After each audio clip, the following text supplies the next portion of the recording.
Swastiastu.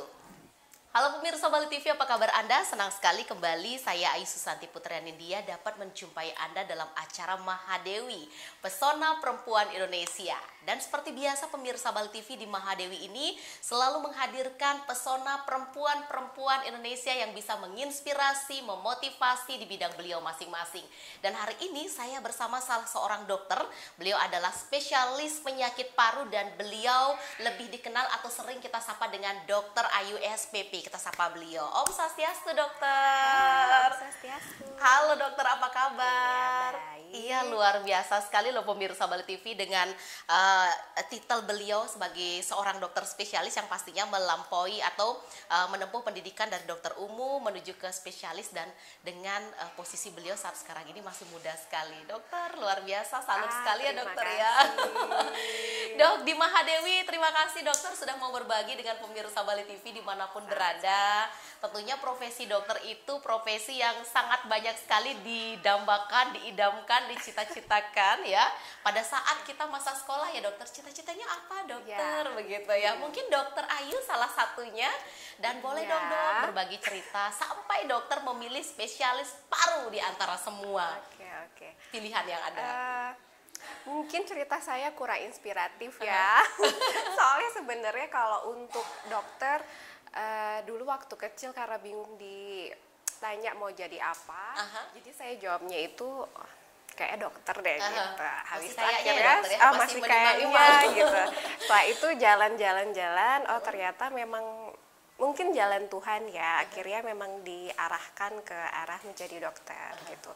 Terus setelah tamat pun sebenarnya saya juga bingung. Ada sempat beberapa pilihan spesialistik yang kayaknya mau yang ini, kayaknya mau yang ini gitu. Tapi jalannya ditunjukkan ke arah paru akhirnya karena kayaknya saya ada kesempatan, jadi saya memilih oke deh saya coba untuk berjalan ke arah situ gitu. Akhirnya jadilah sekarang spesialis paru gitu sih ceritanya. Baik, dokter sebagai spesialis paru menamatkan sekolah kapan dokter? Masih 2023 ya. 2023. Dokter, perjalanan dokter menjadi seorang dokter spesialis penyakit paru. Apa sih dokter yang menginspirasi dokter, atau mungkin diarahkan orang tua atau papa mama juga seorang dokter spesialis deh? Papa mama bukan seorang dokter, banker ya papa mama. Terus karena arahnya dokter, terus akhirnya tamat dokter, akhirnya mencari sesuatu yang spesialistik apa sih yang masih kurang di Bali saat itu ketika saya tahun 2017 ya tamat S1. Diperlukan tapi agak susah dicari di Bali. Agak susah dicari, jadi kan saya berpikir nanti mau berkarir di Bali, jadi supaya tidak kesulitan untuk mencari tempat kerja seperti itu sih. Terus saya akhirnya terpikir beberapa spesialistik dan salah satunya paru. Lalu saya ketemu oleh senior paru juga yang memang sangat welcome saat itu. Baik kan sebelum jadi dokter umum kita internship di rumah sakit, internship itu juga dokter parunya sangat welcome sekali. Lalu saya meminta bimbingan sama senior yang lain juga sangat welcome, jadi saya tambah tertarik ke hal itu. Baik, gitu. Jadi mencoba dan akhirnya mungkin memang jalan saya, ya udah saya coba deh masuk. Iya, dan kita juga mau tahu nanti pemirsa Bali TV, beliau ini kan sangat mudah sekali pemirsa, bagaimana cara beliau mengatur waktu, dan kita tahu bahwa jenjang spesialis kan paru apalagi pemirsa tidak mudah, dan siklus belajar bisa 24 jam kayaknya dok ya, nanti kita akan bahas ya dokter ya. Dan menarik sekali perbincangan kita pemirsa Bali TV di Mahadewi bersama seorang dokter Ayu spesialis penyakit paru, dan nanti kita akan kembali tetap di Mahadewi, Pesona Perempuan Indonesia. Iya, pemirsa Bali TV masih di Mahadewi, Pesona Perempuan Indonesia, masih bersama Dokter Ayu, seorang spesialis penyakit paru. Dokter, nanti kita sebelum menyinggung terkait spesialisasi dokter dan penanganan yang dokter lakukan terhadap pasien-pasien dokter. Ini dokter di posisi muda dengan titel spesialis paru pula ya dokter ya. Bagaimana role dokter mengatur jalannya belajarnya dokter, studinya dokter, dengan waktu untuk dokter sendiri? Oke. Sebenarnya kisah saya kurang inspiratif ya. Kalau belajarnya kayaknya semua orang itu, apalagi yang menjadi dokter, jamnya itu sama. Jadi semua orang itu bekerja keras. Tapi satu hal yang dari awal sampai sekarang yang saya sadari adalah kalau misalnya memang itu jalan kita, akan terasa berbeda, akan terasa lebih mudah untuk menjalankan dibandingkan dengan sebenarnya itu bukan jalan kita. Terus yang kedua, mungkin memang karena kalau misalnya passion ya bisa jadi dari awal sampai sekarang bertemu dengan pasien itu adalah salah satu hal yang memang menginspirasi ya setiap hari dengan berbagai cerita-cerita mereka seperti itu. Terus untuk usia muda sendiri, awalnya ini sebenarnya saya orangnya itu agak introvert. Sebenarnya dulu dari sekolah dasar, SMP, SMA, saya sebenarnya orangnya agak introvert. Tapi seiring dengan berjalannya waktu, saya juga belajar dalam mengisi waktu. Selain belajar, harus juga aktif dalam organisasi kayak gitu. Jadi sebenarnya menjadi seorang spesialis itu bukan hanya perlu belajar, tapi juga sebenarnya perlu banyak sosialisasi. Karena untuk menghadapi seseorang, untuk memberikan pelayanan terhadap masyarakat, tidak hanya dalam hal ilmu, tapi juga hal-hal lain seperti gimana kita bisa memberikan penjelasan kepada pasien tanpa menjudge satu sama lain, gimana caranya kita memberikan saran tanpa pasien itu merasa terpaksa. Jadi itu sebenarnya sampai saat ini pun saya masih belajar, dan saya akui itu bukan hanya ilmu teoritis, tapi saya juga harus banyak sekali belajar ilmu sosial. Oh baik. Nah, jadi berbicara bukan tentang hanya teoritis. itu dia dokter. Berbicara tentang dokter bercerita tadi bagaimana dokter menghadapi pasien-pasien dokter, dan harus memang ada pendekatan yang personal dan spesial dari seorang dokter kepada pasiennya ya dokter ya.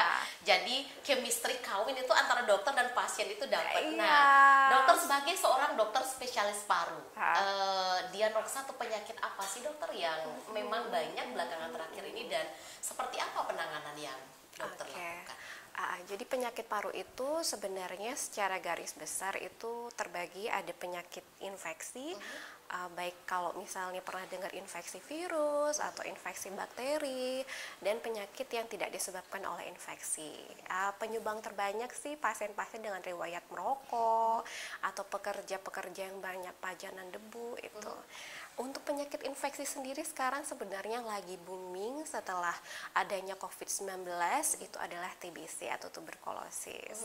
Itu yang sedang baik Perhimpunan Dokter Paru Indonesia atau Perhimpunan Dokter Paru Internasional, baik itu juga WHO sekarang tuh sedang gencar-gencarnya untuk mendiagnosis orang-orang yang terkena tuberkulosis, karena sebenarnya tuberkulosis itu adalah penyakit yang bisa disembuhkan asalkan dapat didiagnosis dengan cepat dan pasiennya juga menjalani pengobatan dengan baik gitu. Baik, penanganan seperti apa biasanya disarankan untuk pasien-pasien selama ini? Sebenarnya yang paling utama kita sarankan ke pasien itu adalah pencegahan. Karena lebih baik mencegah dibanding mengobati ya. Satu, pencegahan tentu saja menjaga kesehatan dari paru-paru. Menjaga kesehatan dari paru-paru sendiri itu bisa menghindari dari adanya infeksi paru dan juga menghindari kerusakan paru. Untuk menghindari dari infeksi paru tentu harus meningkatkan imunitas. Salah satunya jangan stres. Jadi banyak-banyak healing. Jangan stres loh pemirsa ya. Iya. Oke, jangan stres, karena stres itu benar-benar dia secara teoritis memang sudah terbukti dia menurunkan sistem imunitas. Gitu. Terus makan makanan yang bergizi. Kalau makan makanan bergizi kan sangat kata-kata yang sangat sangat umum ya mungkin ya. mungkin kalau bisa seimbang antara serat, antara karbohidrat, Ya. antara protein, itu juga sangat mempengaruhi imunitas kita. Lemak pun sebenarnya lemak itu nggak selalu jahat, karena lemak itu juga memproduksi imunitas kita, sel imun kita. Jadi itu juga diperlukan, namun dalam komposisi yang tepat gitu. Terus yang ketiga, menghindari pajanan-pajanan polusi, debu. Yang terpenting hindari rokok. Iya. Iya. No Samanya smoking. lagi satu yang sekarang mungkin lagi hype ya, Iya. anak-anak muda vape. Iya. Benar. Jadi kan tidak banyak. ngerokok tapi nge-vape. Itu Iya. apa bedanya ya dokter ya? Sebenarnya kandungannya memang berbeda, namun masyarakat sekarang kan berpikir vape itu memiliki resiko yang lebih rendah Daripada rokok. Padahal sebenarnya resikonya itu sama. Malah vape itu dalam jangka waktu pendek itu bisa menyebabkan lung injury atau lung injury itu luka pada paru. Jadi saat dia vape sering-sering setiap hari, mungkin dalam beberapa bulan dia bisa mengalami gejala-gejala seperti sesak mirip-mirip asma. Nah, padahal dia nggak ada riwayat asma, terus juga dari keluarga nggak ada riwayat alergi, nggak ada riwayat asma, kok dia sesek. Tapi ternyata sebelumnya setelah digali-gali dia ada riwayat vape gitu. Jadi itu sebenarnya juga harus hati-hati bagi masyarakat yang masih menganggap memang vape itu lebih sebagai pengganti rokok ya, lebih aman dari rokok. Namun ternyata setelah seiring berjalannya waktu, banyak penelitian dari vape, ternyata memang vape itu memiliki resikonya sendiri dibandingkan dengan rokok. Tuh. Baik, dan itu dia pemirsa Bali TV, edukasi sekali untuk pemirsa Bali TV dimanapun berada, bahwa dimana pemerintah juga sangat menggaungkan no smoking ya dokter ya. Jadi sebelum kita terjerumus ke lubang yang lebih dalam, jadi hindari merokok atau vape itu sendiri, karena dari dokter spesialis paru pun itu sudah menyampaikan bahwa antara rokok dan vape itu mempunyai tingkat bahayanya yang tersendiri, dan tentunya itu sangat merugikan kesehatan kita. Sekarang masih oke, masih keren ya dokter ya, terus ya dok. Tetapi kita lihat bagaimana perkembangan paru pemirsa atau Anda ke depannya yang memang sering sekali mengkonsumsi rokok atau vape, dan kalau bisa kita sarankan itu dihindari ya dokter ya. Benar. Edukasi sekali dari dokter spesialis paru kita. Dan pemirsa, menarik sekali perbincangan kita dengan Dr. Ayu, seorang spesialis paru. Tentunya kita nanti akan kembali tetap di Mahadewi, Pesona Perempuan Indonesia. Ya pemirsa, kembali di Mahadewi, Pesona Perempuan Indonesia, masih bersama Dr. Ayu, spesialis penyakit paru. Jadi untuk Dr. Ayu sendiri dok, nanti kalau untuk pemirsa Bali TV atau kalau untuk pasien yang ingin bertemu dengan seorang Dr. Ayu, spesialis paru, bisa ditemui di mana dok? Oke, saya praktek di rumah sakit swasta, salah satunya di Rumah Sakit Bakti Rahayu Denpasar. Oke, Jadi jam berapa dok? jam 8 sampai jam 12 pagi. Oke. Jadi kalau misalnya ada yang memiliki keluhan misalnya, jadi keluhan-keluhan paru itu seperti batuk, baik itu batuk kering atau batuk berdahak, yang akut atau kurang dari 2 minggu, atau yang kronis lebih dari 2 minggu sampai 1 bulan, atau ada keluhan sesek, nyeri dada, batuk darah, atau keluhan lainnya berhubungan dengan paru, itu bisa. Kalau mau konsultasi bisa ketemu saya di Bakti Rahayu. Baik, itu dia pemirsa Bali TV. Dokter, berbicara tentang bertemu atau konsultasi dengan seorang Dokter Ayu, spesialis penyakit paru, yang bisa ditemui salah satunya rumah sakit swastanya di Rumah Sakit Bakti Rahayu Denpasar ya dokter ya. Ciri-ciri seseorang memang mengarah ke permasalahan paru ya. Dokter ya. Untuk kita sebagai orang awam, seperti apa sih dok yang kentara sekali bisa kita tahu? Oke, kalau untuk keluhan yang paling ketara tadi yang saya sebutin, adanya batuk, baik itu batuk dahak atau batuk kering, adanya sesak, walaupun dia istirahat nggak sesak, tapi kalau jalan jauh sesak, itu juga salah satu hal yang harus diperhatikan gitu. Walaupun belum tentu karena paru ya, karena masih ada penyebab lain. Terus bisa juga batuk darah atau nyeri dada gitu. Nanti itu semua sebenarnya belum tentu penyebabnya itu dari paru, namun keempat gejala utama itu sebagian besar disebabkan oleh kelainan paru. Jadi nanti kan diperiksa dulu, dilihat sebenarnya ini penyebabnya apa. Kalau memang ke paru nanti akan ditata laksana gitu. Oke, baik seperti itu. Dokter, usia rentan terkena penyakit paru. Usia berapa sih, Dok? Nah, tadi kan sebelumnya itu saya ada sedikit menyampaikan penyakit paru itu ada yang infeksi dan ada yang tidak infeksi. Nah, untuk penyakit infeksi itu sebenarnya dari muda pun sudah beresiko. Karena pasien-pasien tuberkulosis itu sebenarnya ada identik ya. Anak muda, penurunan berat badan, adanya batuk lama, terus biasanya dibarengi dengan sesek atau batuk darah. Biasanya usia muda sekitar 20, 30, belasan. Masih produktif ya, Dok? Iya, usia produktif, karena usia produktif itulah dia banyak bertemu orang. TBC kan dia terjadi karena penularan. Nah, jadi usia produktif lebih banyak bertemu orang, jadi sebenarnya resikonya itu juga lebih tinggi untuk penularan gitu. Tapi kalau misalnya memang penyakit-penyakit paru yang disebabkan bukan karena infeksi, seperti penyakit paru akibat kerja, akibat rokok, kalau bahasa medisnya itu PPOK, itu biasanya atau bronkitis itu biasanya terjadi pada orang-orang yang memiliki riwayat tersebut disertai dengan usia-usia yang lebih tua. Seperti usia lebih dari 45 tahun dan usia lebih dari 60 tahun itu lebih beresiko untuk mengalami itu. Oke. Gitu. Dokter, penyakit paru dari aktivitas yang dia miliki, baik itu merokok, bekerja di tempat yang dominan debu, ya dokter ya, bisa mengarah ke sana. Tapi kalau penyakit paru bawaan itu adakah, dokter? Dan kalau ada, seperti apa selama ini perjalanan kalau memang dokter pernah menangani hal itu? Oke. Penyakit paru bawaan itu sebenarnya definisinya mungkin luas ya. Satu, ada keturunan genetik dari keluarga mungkin, atau penyakit paru yang akibat kelainan bawaan dari bayinya saat terbentuk di kandungan gitu. Nah, kalau misalnya kelainan bawaan yang diturunkan, yang salah satu yang paling sering secara genetik ya, itu adalah asma sebenarnya. Oke, jadi biasanya itu udah dimulai dari fase anak-anak. Kalau secara teori sebenarnya asma itu memang terjadi pada anak-anak, dan semakin dia dewasa itu sebenarnya akan sembuh sendiri atau terkontrol dengan sendirinya. Berarti itu tidak kambuh, Dok? Nah, sebenarnya kan secara teori seperti itu. Namun ada satu faktor lagi yang harus dipikirkan, yaitu faktor lingkungan. Ketika genetik itu ada ditambah dengan faktor lingkungan seperti misalnya pekerjaan, tingginya stres, atau yang kedua ada pajanan debu atau polusi, yang seharusnya dia sudah relief, yang seharusnya dia itu sudah terkontrol asmanya karena dia sudah bertambah usia, tapi ternyata karena pajanan lingkungan itu akhirnya dia timbul lagi. Eksaserbasi lagi, timbul lagi asmanya kayak gitu. Kalau untuk kelainan bawaan yang disebabkan oleh masalah pembentukan di dalam rahim, itu ada, sempat saya temui saat itu usia masih belasan atau 20 tahunan, namun memang kelainan bawaan seperti itu, kerusakan bentuk paru, misalnya bentuk paru yang abnormal seperti itu misalnya, tidak banyak hal yang bisa kita lakukan sih. Yang kita lakukan biasanya itu adalah simptomatis.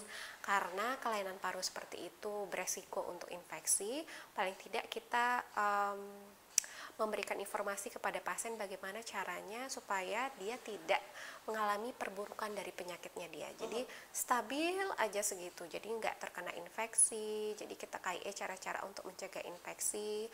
Terus yang kedua, kita akan mengarahkan ke rehabilitasi. Jadi memaksimalkan fungsi yang masih bisa atau yang masih dia punya.